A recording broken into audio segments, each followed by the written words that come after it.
Good morning, Giants. Here I am with a morning muse. It's Monday. I'm back at this, back in Salt Lake.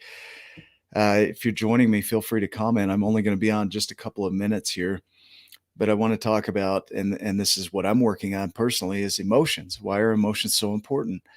What do they do for us? Where do they come from? How come we have them? As I'm sitting with my emotions, I notice that my body is primed for emotion, and generally emotions around anxiety, depression, despair. These are emotions that I feel within my body, and I love the work. If you're not following Lisa Feldman Barrett and her research on emotions, then you should, because when you understand what emotions are and where they come from, it's easier to work on them, and that's what I work on is when I can recognize my emotions, then I can have a chance to process them. Emotions are chemical responses in the body, so when you have a thought or a perception and you start predicting into your world, emotions will come up to enhance or to push you into action around that thing, whatever it is, or to get you to pull back. So if you're feeling anxiety, some of the responses are to run away, to fight, to fawn, to faint. There's another one that I won't say, but there are F's that go with the emotion of anxiety. And what they do is they help us to know what action to take. Even depression has a purpose. The feeling and emotion of depression gives us a sense of pulling back. It helps us withdraw from the situation, to reflect on the situation, to think it through, and to determine from there what actions we're going to take. And so, what Lisa Feldman Barrett found was that emotions aren't primed in our body so that we're feeling emotions and then thinking and acting from there. It's actually the other way around. Our thoughts create our emotions. Every emotion that you have stems from a thought. And what she says is it's predictions. We're predicting into the future. We're using our past. They call it the remembered present.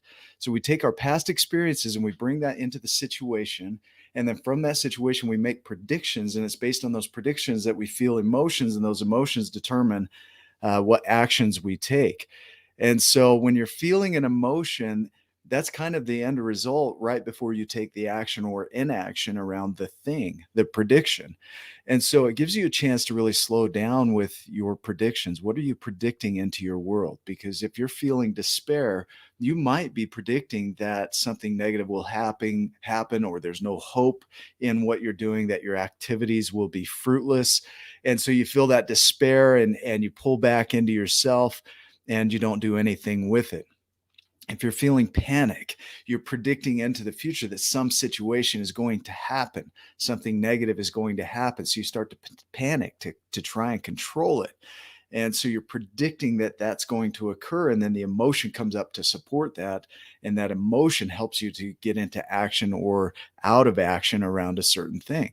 So when you feel an emotion, it's really a chance to slow down with what you're thinking, slow down with what you're predicting. And often those predictions are made from our past experiences. So if you look at what you're predicting into your world, look at your past experiences and look how those are influencing your now, because that's what's occurring. So for me, as a practice today, as heavy emotions come up, it's an opportunity for me to step back from those emotions, to really just be present, to look at the thoughts that are surrounding that emotion and the predictions that I'm making around that emotion, and to kind of shift it, to transform it into something else. I love the term salmonic action, is to hold firm, even in the roughest of waters. So as you're having a difficult emotion, sometimes one of the best things you can do is to just survive the emotion. And so you don't want to stay in survival mode and let the emotion dictate. But if you can just be with the emotion and fully feel it and be present with it, and sometimes you might need help to do that. So if you have somebody that you can work with that will give you that space where you can just hold that emotion present, and fully feel it, sometimes just sitting with the emotion and letting it pass through you will give you that space where you start to get your mind back. And as you get your mind back, you can start to reflect on, okay, what are the predictions I'm making? What are the experiences I brought into that situation? What are the thoughts that I brought into that situation that kind of moved that emotion forward? Emotions are simply the chemical responses in your body that help your body to move based on what you're thinking and predicting. And so really sit with that. When you feel the emotion, breathe. Breathe and feel the emotion. Fully feel it. If you're feeling panic, recognize that you're safe. Recognize that you're okay. Recognize that you've been through this before. Recognize that you can do it again. Express that.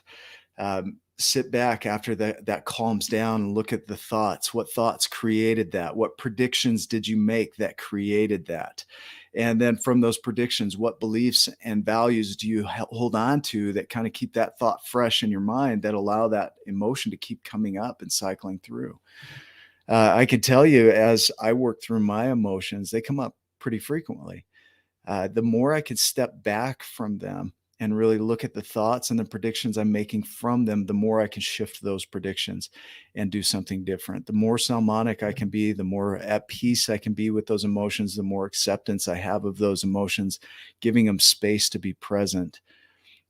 Lets me know that the emotions are not the thing I'm working with.